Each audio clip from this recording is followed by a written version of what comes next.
मिर्जापुर नाम का एक हरा भरा गांव था। उस गांव में एक मजदूर अभिराय अपनी पत्नी और 2 बेटियों के साथ रहता था।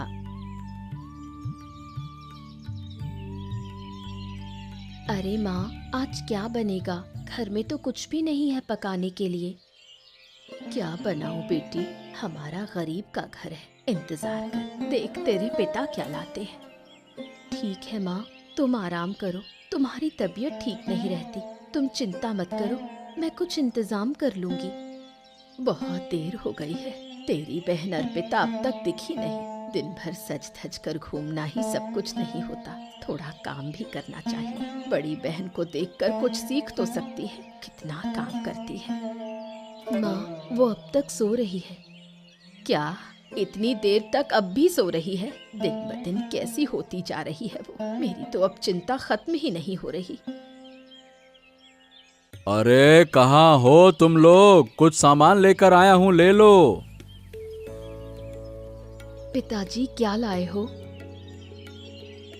क्या लाऊं बेटी, आज भी ज्यादा कुछ ला नहीं पाया। थोड़ा कचू यानी कि अरबी के पत्ते और साग और दाल लाया हूँ, वही बना लो। ठीक है पिताजी, आप आराम करो, मैं खाना बना देती हूँ। क्या बना रही हो आज?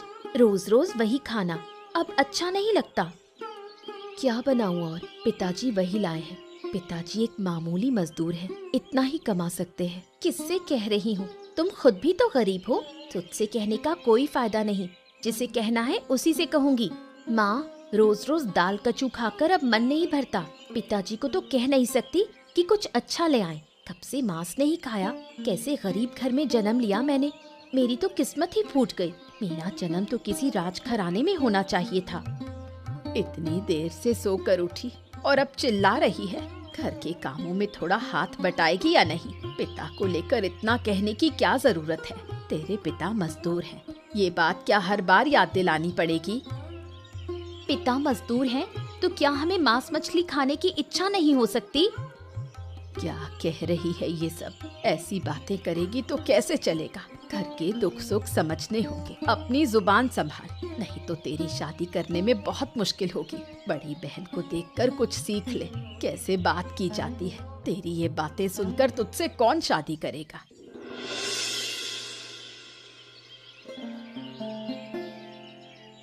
पिताजी काम से आ गए, चलिए स्नान करके आइए, मैं खाना परोस देती हूँ।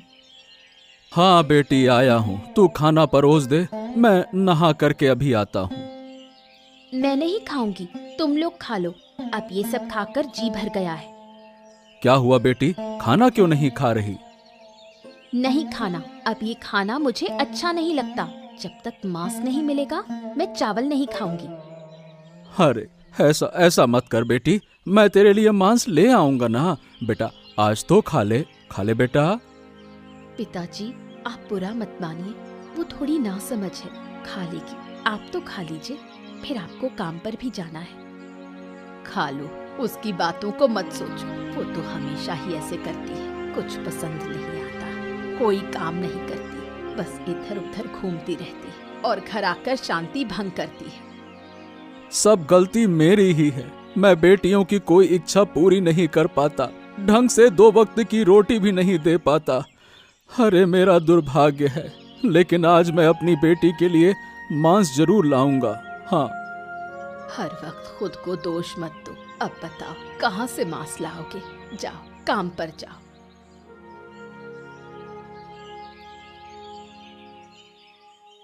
बाबू, क्या मुझे कुछ पैसे उधार मिल सकते हैं? जरूरत हो तो मैं आज दुगना काम कर दूंगा बाबू, लेकिन कुछ तो पैसे उधार दे दीजिएगा। अरे तुम्हारा घर तो अभाव में ही डूबा है। तुम्हारी दोनों बेटियां अब शादी के लायक हो गई हैं, उनकी शादी क्यों नहीं कर देते? हाँ, यही तो चिंता मुझे भी होती है, पर जब नमक लाने की हालत भी नहीं, तब शादी कैसे करूंगा? अरे भाई देखो, अगर तुम चाहो तो मेरे पास एक अच्छा प्रस्ताव है। तुम्हें ज्यादा खर्च नहीं करना होगा। अगर कहो तो मैं बात करके देख सकता हूँ। हाँ, सच में बाबू, अगर ऐसा है तो बहुत अच्छा है, लेकिन इस मेरे गरीब घर की बेटी को क्या कोई बहू बना कर ले जाएगा? देखो, जमींदार के बेटे के लिए लड़की की तलाश हो रही है। वो रूपवती और गुणी लड़की चाहता है। अगर तेरी बेटी में ये गुण है तो बात बन सकती है। हाँ, बाबू, मेरी बेटी बड़ी सुंदर भी है और सभी कामों में निपुण भी है। अगर आप चाहें तो मैं उसके लिए बात कर सकता हूँ। लेकिन बाबू, क्या जमींदार बाबू मेरी बेटी को अपनाएंगे?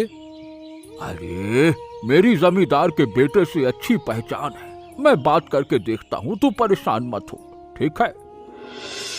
सुनो गांव वालों, आज से तुम सबकी खजाना की रकम में यानी कि तुम्हारा कर 10 पैसे की बढ़ोतरी से बढ़ा दिया जा रहा है। 10 पैसा अब ज्यादा देना पड़ेगा कर, समझ में आ गया? अरे ये क्या कह रहे हो भैया?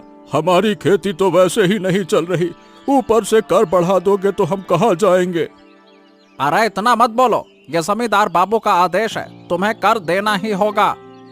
अरे हमारी आमदनी भी तो इतनी नहीं है, क्या जमींदार बाबू ये नहीं समझते? जमींदार बाबू के पास इतना सोचने का वक्त नहीं है। खजाना देना है तो देना ही होगा, ज्यादा बोलने से कोई फायदा नहीं। गरीबों पर जुल्म करना अच्छा नहीं है। गांव की हालत देखकर भी अगर जमींदार ऐसे करेंगे तो अच्छी बात नहीं है। कहावत है, अति लालच बुरा होता है, और ये सच है।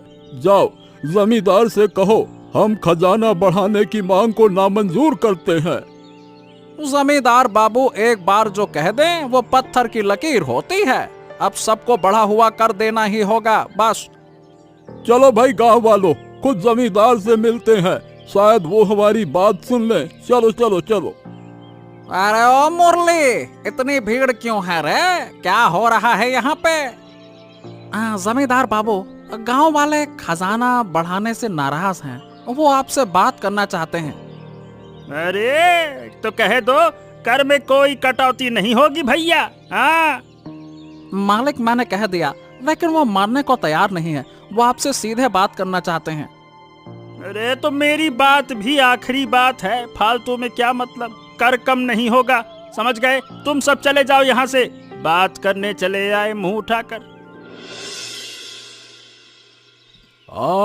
कैसे हो अरविंद? बस ठीक हूँ रमेश बाबू, आप कहिए, आप कैसे हैं? बस किसी तरह चल रहा है। अच्छा ये बताइए, बिना वजह तो आप आए नहीं होंगे। अब बताइए कि किस काम से आए हैं आप? अरे दरअसल बात ये है कि मैं तुम्हारे लिए शादी का प्रस्ताव लेकर आया हूँ। तुम्हारी शादी की उम्र हो गई है ना, और मेरे पास एक अच्छी लड़की का पता है। अच्छा, देखिए आपको तो पता है कि मुझे तो एक रूपवती और गुणवती लड़की चाहिए। अरे तो भैया, लड़की रूपवती भी है, गुणवती भी है। आहा, लेकिन बस एक ही समस्या है, वो बहुत ही गरीब घर की है। उसके पिता को 2 वक्त की रोटी जुटाने में भी बड़ी दिक्कत होती है। ओहो, तो गरीब होने में कोई दिक्कत थोड़ी ना है, बस गुणवती और सुंदर होनी चाहिए। हाँ, तो मुझे तुम्हारी पसंद नापसंद पता है, लेकिन अब भाई तुम्हारे पिताजी जमींदार बाबू, वो तो अपने बेटे के लिए गरीब घर की बहू चुनेंगे क्या? बताओ, ऐसा मुझे लगता नहीं है कि चुनेंगे। अरे भाई, अब मैं आपको क्या कहूँ, शादी मैं कर रहा हूँ कि पिताजी कर रहे हैं? गजब बात करते हैं आप भी। अरे हाँ, वो तो मान लिया, लेकिन जमींदार बाबू बड़े गुस्से वाले इंसान हैं। कहीं खजाने की तरह शादी की उम्र भी तुम्हारी ना बढ़ा दें, कहें कि बेटा रुक जाओ। अच्छा ये सब बातें छोड़िए, अब मुझे उस लड़की के बारे में बताइए। लगता है कि अभी से तुम्हारा मूड अच्छा हो गया, गुणवती रूपवती लड़की को सुन के। हैं, बोलो बोलो।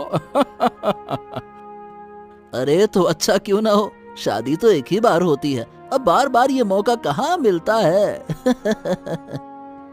हाँ, अच्छा पहले शादी कर लो, फिर खूब मजे लेना, उसके बाद असली मजा समझ में आएगा। अच्छा, मतलब आपकी पत्नी बहुत परेशान करती हैं। ये तो सोचने वाली बात है कि भाभी से अब बात करना पड़ेगा। अरे अरे कहाँ जाओगे बात करने, तुम मेरी बात सुनो। अच्छा ये बताओ, तुम लड़की के घर रिश्ता देने जाओगे या कैसे करेंगे?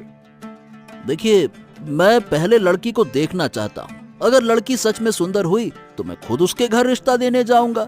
अगर वो सच में रूपवती है तो फिर मुझे कौन रोकेगा। मैं तो रूपवती का दीवाना हो जाऊंगा ना। आहा, अरे शादी से पहले इतने डायलॉग। ठीक है भैया, ठीक है। अच्छा, तुम लड़की दिखाने का कुछ इंतजाम करो ना भैया। क्या है दादा कि मैं उनको देखना चाहता हूँ। हाँ ठीक है, मैं इंतजाम करता हूँ। चलो अब मैं चलता हूँ, अपना ख्याल रखना। ठीक है बाबू, ठीक है, जाओ। हाय रे मेरी किस्मत, मेरा सब कुछ खत्म हो गया। अब मैं बच्चों को लेकर क्या करूं? क्यों ऐसा किया तुमने? हमें मुश्किल में छोड़कर क्यों चले गए? अरे ये कैसे हो गया? रामदेव ने ऐसा क्यों किया? मुझे कुछ नहीं पता, उन्होंने हमें कुछ नहीं बताया। कई दिनों से सोच रहे थे कि जमींदार का लगान कैसे चुकाएंगे। फिर आज सुबह खबर आई कि धान का खेत अब उनके पास नहीं है। तब से उदास बैठे थे, लेकिन ऐसा कर देंगे मैंने सोचा भी नहीं था। मेरा सब खत्म हो गया। अब मैं कहाँ जाऊँ, क्या करूँ? हिम्मत रखो, भगवान से प्रार्थना करो। लेकिन खेत किसने लिया? मुझे कुछ नहीं पता, उन्होंने जमीन के बारे में कुछ नहीं बताया। बस इतना कहा कि मेरा आखिरी सहारा भी चला गया। अब मैं क्या करूं? ये कहकर वो अंदर गए और दरवाजा बंद कर लिया। थोड़ी देर बाद ये हाल हो गया। जमींदार बाबू, एक अनहोनी हो गई है। अरे अरे अरे, ऐसा क्या हो गया? ऐसे सांड की तरह चिल्ला क्यों रहा है? जमींदार बाबू, रामदेव ने आत्महत्या कर ली। हैं? अरे आत्महत्या कर ली तो मैं क्या करूं? अरे आत्महत्या करने का कारण तो आप ही है ना। ये मुंह संभाल कर बात कर। मेरे कारण उसने आत्महत्या की, ये कैसे मान लूं मैं? अरे आपने रमेश की वो जमीन अंगूठा लगवा कर ले ली थी ना। ये जानने के बाद ही रमेश ने आत्महत्या कर ली। वो तो खुद उसने मुझे दी थी, क्योंकि लगान नहीं दे पाया था तो जमीन दे दी। बहुत लगान बकाया था उसका, तो उसने लगान के बदले जमीन लिखकर अंगूठा लगा कर दे दी। तो इसमें गलत क्या है? अरे बाबू, वो तो पढ़ लिख नहीं सकता था। उसे तो पता ही नहीं था कि वो जमीन का कागज था। आपने तो उसे बताया भी नहीं कि आप जमीन के दस्तावेज पर अंगूठा लगवा रहे हैं। वाह वाह वाह वाह, क्या बात कही तूने। अगर उसे पता नहीं था या समझ में नहीं आया तो उसमें मेरा क्या दोष है? मेरा लगान तो वसूल होना चाहिए। मैं अपनी चिंता करूं कि उसकी? आपने लगान बढ़ा दिया, जिससे गांव के सब लोगों पर असर पड़ा। यही तो मैं चाहता था। अब सब अपने अपने खेतों का लगान ना दे पाने के कारण मुझको जमीन दे देंगे। वाह वाह वाह वाह, आपके दिमाग में बहुत चालाकी है बाबू। आपने ये चाल चलकर लगान बढ़ा दिया, मैं समझ ही नहीं पाया। लेकिन इतना सब जमीन लेकर करेंगे क्या आप? अबे वो मेरी चिंता है कि मैं क्या करूंगा। मुझे सारी की सारी संपत्ति चाहिए। मैं इस गांव का अकेला अमीर बनूंगा। सारी जमीन मेरे नाम होगी। मैं ही एकमात्र धनी होऊंगा। अरे आप तो जमींदार हैं, पहले से ही अमीर हैं, फिर और कितना चाहिए? सब चाहिए, सब सब मतलब एक एक इंच चाहिए, समझा? बात करता है। अभिराय, अरे ओ अभिराय, तुम घर पे हो? अरे खुशखबरी लेकर आया हूँ। अरे सुनो भाई।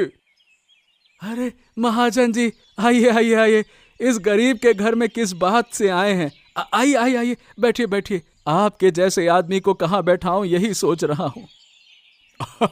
अरे इतनी जल्दबाजी मत करो, पहले सुन तो लो। तुम्हारी बड़ी बेटी के लिए शादी का प्रस्ताव लेकर आया हूँ। जमींदार का बेटा तुम्हारी बेटी को देखना चाहता है। आज शाम जमींदार का बेटा आएगा। हाँ, हाँ, अरे ये तो बड़ी खुशी की बात है। आप चिंता न कीजिए, मैं शाम तक तैयारी कर लूंगा। हाँ। क्या हुआ, इतना चिल्ला क्यों रहे हो? बहुत खुश लग रहे हो। अरे सुनो भाग्यवान, सब लोग इधर आओ आओ आओ आओ, बड़ी खुशखबरी है। अरे इधर आओ, अरे कहाँ हो सब लोग, आओ आओ आओ। अरे खुशखबरी ना हो तो क्या हो, आज जमींदार का बेटा मेरी बड़ी बेटी को देखने आएगा। ये तो सच में बहुत अच्छी खबर है। हाँ, जाओ जाओ जाओ, अपनी बेटियों से कहो जल्दी से तैयारी करने में लग जाएं, ठीक है? हाँ हाँ, कहती हूँ। अपर्णा बेटा कहाँ है? आ सुन, महाजन जी क्या खबर देकर गए हैं। आ रही हूँ माँ। क्या हुआ, इतनी बार क्यों बुला रही हो? जमींदार का बेटा आज तुझे देखने आएगा, तू जल्दी से नहा धोकर तैयार हो जा। क्या जमींदार का बेटा दीदी को देखने आ रहा है? इसके जैसी गरीब जमींदार की बहू बनेगी क्या? ये क्या कह रही है तू? तेरी बहन गरीब है तो तू क्या है? मैं इसकी तरह गरीब सोच वाली नहीं हूँ। उसे कोई शौक नहीं है, वो तो थोड़े में खुश हो जाती है और मैं थोड़े में कभी खुश नहीं होती। मुझे सबसे अच्छा चाहिए। अब चुप कर, शाम को मेहमान आएंगे, बहन के साथ जाकर हाथ बटा। मैं काम करूं? कभी नहीं। काम करने से मेरा रूप बिगड़ जाएगा। काम तो दीदी करेगी।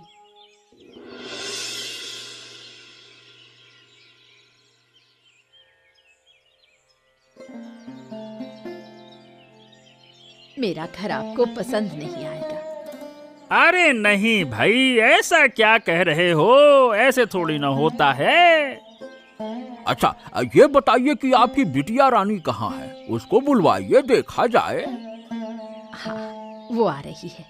आपके लिए नाश्ते का इंतजाम कर रही है। अरे वाह वाह वाह वाह वाह, आपकी बेटी का नाम क्या है? अपर्णा। बहुत सुंदर नाम है। क्या आपकी बेटी घर का सारा काम जानती है? इसमें चिंता की कोई बात नहीं। मेरी बेटी जितनी सुंदर है उतनी ही गुणवान भी है। चलिए, फिर तो बहुत अच्छा है। हमारे अरविंद को जरूर पसंद आएगी। आ गई बेटा, आ। हाँ, आपकी बेटी वाकई में है तो बड़ी प्यारी। अरविंद बाबू को पसंद हो और वो राजी हो तो हम भी बेटी देने को राजी हैं। हाँ, आपकी बेटी सचमुच में बहुत सुंदर है। बाबूजी, जितना जल्दी हो सके शादी की तैयारी अब करवा लेते हैं। अरविंद बाबू, हमारे जैसी गरीब लड़की आपके साथ जचेगी क्या? आप चाहें तो कई अमीर घर की सुंदर लड़कियां पा सकते हैं। देखिए, मेरे लिए अमीर गरीब का कोई भेद नहीं है। मैं सिर्फ अच्छे दिल वाली लड़की चाहता था, वो मुझे मिल गई। अब मैं जल्द से जल्द शादी करके अर्पणा को घर की बहू बनाना चाहता हूँ। हम तो बहुत खुश हैं। तो शादी कब होगी? हाँ, तो अब सब कुछ तय है, बस तारीख तय करनी है। देखिए, मैं देर नहीं करना चाहता। इसी हफ्ते शादी का इंतजाम करो। रमेश बाबू, सारी व्यवस्था की जिम्मेदारी मैं आपको देता हूँ। ये तो मेरा सौभाग्य है कि आपने मुझे जिम्मेदारी दी। दीदी, आपको तो कोई ऐतराज नहीं है ना? नहीं, जब आपको सही लगे शादी कर सकते हैं। शादी के बाद अपर्णा को अरविंद जमींदार हवेली लेकर आया। आज से तुम यहीं मेरे साथ रहोगी। सच? आज से मैं इतनी बड़ी हवेली में रहूंगी? यकीन नहीं हो रहा। हाँ, आज से तुम यहीं रहोगी। तुम्हें किसी चीज की कमी नहीं होगी। जो चाहिए बस कहो, तुरंत तुम्हें मिलेगा। अब तुम्हें कोई दुख नहीं होगा। सुनो, मैं दिन भर अकेली रहती हूँ, अच्छा नहीं लगता। अगर तुम कहो तो मैं अपनी छोटी बहन अर्पिता को बुला लूं। कुछ दिन रहेगी तो अच्छा लगेगा। ठीक है, मुझे कोई आपत्ति नहीं है। तुम्हें जो अच्छा लगे करो, ठीक है? ठीक है, तो मैं आज ही बहन को ले आऊंगी। माँ, तुम लोग घर पर हो? देखो, मैं आई हूँ। अरे देखो तो, मेरी बड़ी बेटी आई है। क्यों आई है? ससुराल में अच्छा नहीं लग रहा? कोई ख्याल नहीं रखता? कोई गलती कराई? तेरे जैसी लड़की किसी को पसंद आ भी कैसे सकती है? इतने दिन बाद आई है और तू ये सब बोल रही है। पहले बैठने को कह, हाल चाल पूछ। मैं सच कह रही हूँ। तुम्हारी बेटी चुप क्यों है? पूछो ना। नहीं नहीं, ऐसा कुछ नहीं है, बस अकेलापन लग रहा था, इसलिए अर्पिता को कुछ दिनों के लिए अपने साथ ले जाने आई हूँ। ओहो, तो ये बात है। मुझे भी ले चल, बड़े लोगों का घर देखने की बड़ी इच्छा है। इस गरीब घर में रहते रहते और गरीब का खाना खाते खाते मैं तंग आ गई हूँ। चल, ले चल मुझे। ओ माँ, जमींदार की हवेली कितनी सुंदर है, कितने नौकर चाकर हैं। यहाँ तुझे कोई काम नहीं करना पड़ता। अच्छा है, काम करते करते तेरी जिंदगी गुजरी, अब यहाँ आराम मिल जाएगा। हाँ, मुझे कोई काम नहीं करना पड़ता, मेरा सारा काम नौकर करते हैं, लेकिन मुझे तो काम करना अच्छा लगता है। हाँ, तेरे जैसी लड़की को तो काम करना ही अच्छा लगेगा। अर्पिता हर वक्त अपनी बहन के पीछे पड़ी रहती और चुगली करती रहती। जीजा जी, आपकी शादी को तो कई दिन हो गए, लेकिन कोई खुशखबरी क्यों नहीं मिल रही? अरे अभी अभी तो शादी हुई है, किस बात की जल्दी है? समय आने पर जरूर खुशखबरी आएगी। नहीं, मैं तो बस कह रही थी कि मेरी दीदी मनहूस है, शायद इसीलिए खुशखबरी नहीं आ रही। अरे तुम सगी बहन होकर इतनी बड़ी बात कैसे कह सकती हो? सुनो, इतने दिन बीत गए लेकिन हमारे घर में कोई संतान क्यों नहीं आ रही, बताओ। धैर्य रखिए, समय आने पर जरूर खुशखबरी मिलेगी। अब मुझसे धैर्य नहीं रखा जाएगा, मैं बहुत इंतजार कर चुका। तुम जल्दी ही मुझे खुशखबरी दो, वरना मुझे कोई कदम उठाना पड़ेगा। भगवान, मेरी तरफ देखो, मेरा घर रोशन करो, मुझे एक संतान दो। दीदी, आप रोइए मत। जमींदार साहब के महल के पीछे एक घना जंगल है, वहाँ एक साधु बाबा रहते हैं। उनके पास जाकर अपनी समस्या बताइए, वो जरूर कोई उपाय निकाल देंगे। बोलो, क्यों आए हो मेरे पास? बाबा, मेरी शादी को कई साल हो गए हैं, लेकिन कोई संतान नहीं हो रही। आप मुझे कोई उपाय बताइए जिससे मेरा घर रोशन हो। ये तो बड़ी चिंता की बात है। संतान ना होने के पीछे कोई बड़ा कारण है। ओह, तो वो कारण क्या है साधु बाबा? क्या तुमने कभी कोई बुरा काम किया है? अगर किया है तो उसी का फल मिल रहा है। हमने कभी किसी के साथ अन्याय नहीं किया, हम हमेशा सही तरीके से जीने की कोशिश करते हैं, फिर भी हमारे साथ ऐसा क्यों हो रहा है? तो अब मैं तुम्हारी कुंडली देखता हूँ। ओ रे रे रे रे रे, ये तो बड़ा भयंकर मामला है। असल में जमींदार साहब ने कोई बुरा काम किया था, उसी का श्राप तुम भुगत रहे हो। ओह, तो इस श्राप से मुक्ति कैसे मिलेगी? जब तक तुम्हारे पिता अपने उस बुरे काम को खुद स्वीकार नहीं करते, तब तक ये अर्पिता हर वक्त अपनी बहन के पीछे पड़ी रहती और चुगली करती रहती।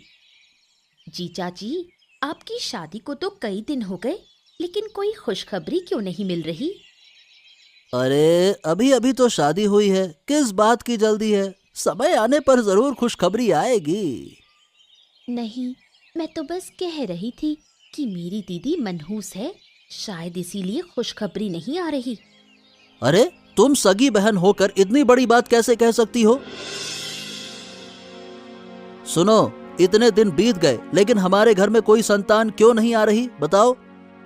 धैर्य रखिए, समय आने पर जरूर खुशखबरी मिलेगी। अब मुझसे धैर्य नहीं रखा जाएगा, मैं बहुत इंतजार कर चुका। तुम जल्दी ही मुझे खुशखबरी दो, वरना मुझे कोई कदम उठाना पड़ेगा। भगवान, मेरी तरफ देखो, मेरा घर रोशन करो, मुझे एक संतान दो। दीदी, आप रोइए मत। जमींदार साहब के महल के पीछे एक घना जंगल है, वहाँ एक साधु बाबा रहते हैं। उनके पास जाकर अपनी समस्या बताइए, वो जरूर कोई उपाय निकाल देंगे। बोलो, क्यों आए हो मेरे पास? बाबा, मेरी शादी को कई साल हो गए लेकिन कोई संतान नहीं हो रही। आप मुझे कोई उपाय बताइए जिससे मेरा घर रोशन हो। ये तो बड़ी चिंता की बात है। संतान ना होने के पीछे कोई बड़ा कारण है। ओह, तो वो कारण क्या है साधु बाबा? क्या तुमने कभी कोई बुरा काम किया है? अगर किया है तो उसी का फल मिल रहा है। हमने कभी किसी के साथ अन्याय नहीं किया। हम हमेशा सही तरीके से जीने की कोशिश करते हैं, फिर भी हमारे साथ ऐसा क्यों हो रहा है? तो अब मैं तुम्हारी कुंडली देखता हूँ। ओ रे रे रे रे रे, ये तो बड़ा भयंकर मामला है। असल में जमींदार साहब ने कोई बुरा काम किया था, उसी का श्राप तुम भुगत रहे हो। ओह, तो इस श्राप से मुक्ति कैसे मिलेगी? जब तक तुम्हारे पिता अपने उस बुरे काम को खुद स्वीकार नहीं करते, तब तक ये श्राप खत्म नहीं होगा। तब तक तुम्हारे घर में कोई खुशखबरी नहीं आएगी। तुम लोग जमींदार साहब का बुरा काम पता करो और उन्हें स्वीकार करने पर मजबूर करो, तभी सुख आएगा। अच्छा ठीक है बाबा, हम चलते हैं। अरविंद ने अपर्णा की बहन अर्पिता से शादी कर ली। मेरी बहन तुम्हें कभी सुख नहीं दे पाई, लेकिन अब देखना, मैं तुम्हारी जिंदगी खुशियों से भर दूंगी। मैं भी चाहता हूँ कि मेरा घर रोशन हो। होगा, जरूर होगा। अरे कई दिन हो गए, तुम भी खुशखबरी क्यों नहीं दे रही हो? थोड़ा इंतजार करो। क्या साधु बाबा सही थे? क्या मैंने अपर्णा को निकालकर गलती की? क्या मेरे पिता सच में कोई पाप करके बैठे हुए हैं?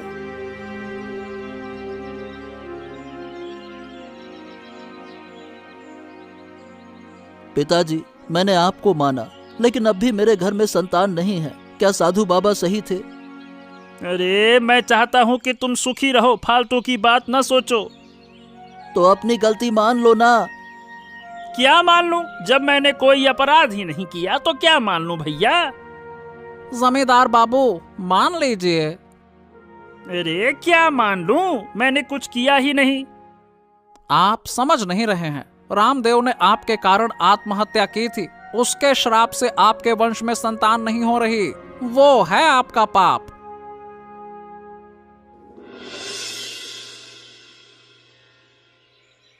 जमींदार बाबू बहुत बीमार हो गए। मुरली जी, जितने बड़े वैद्य हैं सबको बुलाइए, किसी भी तरह से पिताजी को ठीक करो। छोटे बाबू, सभी बड़े वैद्य आ चुके हैं, लेकिन कोई बीमारी पकड़ में नहीं आ रही। क्या करें अब?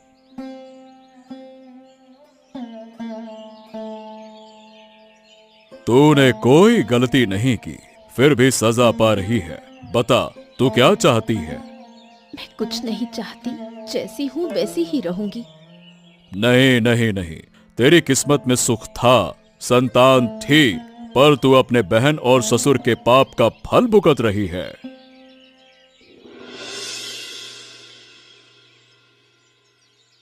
मुरली, मुझे लगता है कि मेरे पाप का प्रायश्चित करने का समय आ गया है। शायद मैं ज्यादा दिन तक जिंदा नहीं रहूंगा। तू मेरे बेटे को खबर दे। आज मैं अपने सारे पाप उसके सामने कबूल करूंगा। बुला दे उसको। क्या बात कर रहे हैं? सच में बाबू? ठीक है ठीक है ठीक है, मैं अभी जाकर छोटे बाबू को बुलाकर लाता हूँ।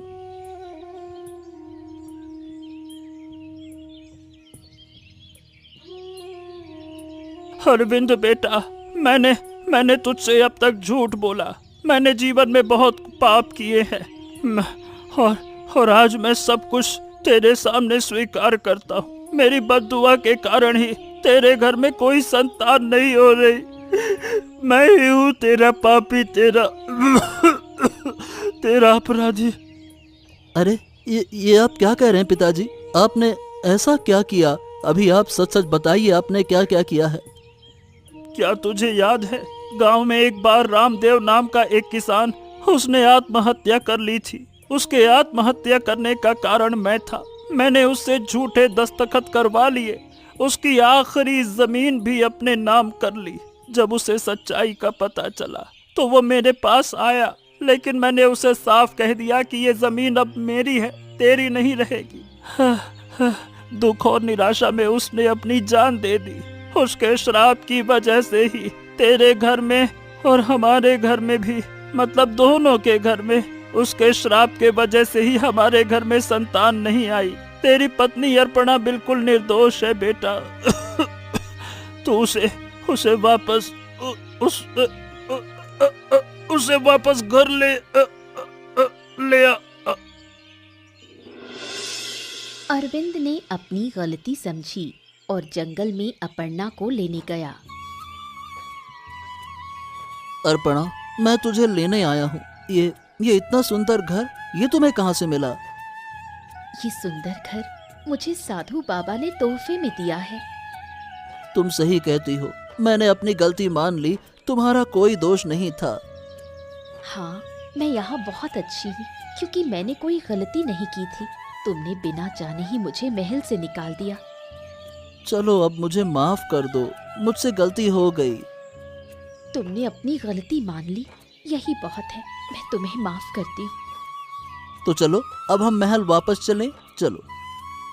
हाँ, चलो।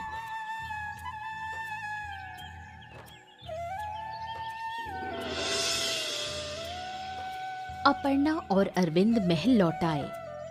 अर्पिता, मैं अपनी पत्नी अर्पणा को जंगल से वापस ले आया हूँ। अब सजा के तौर पर तुझे जंगल भेजूंगा, क्योंकि तू हमेशा झूठ बोलकर मुझे भटकाती रही। इसीलिए तुझे मैं वनवास देता हूँ। अर्पिता रोते रोते घने जंगल में चली गई।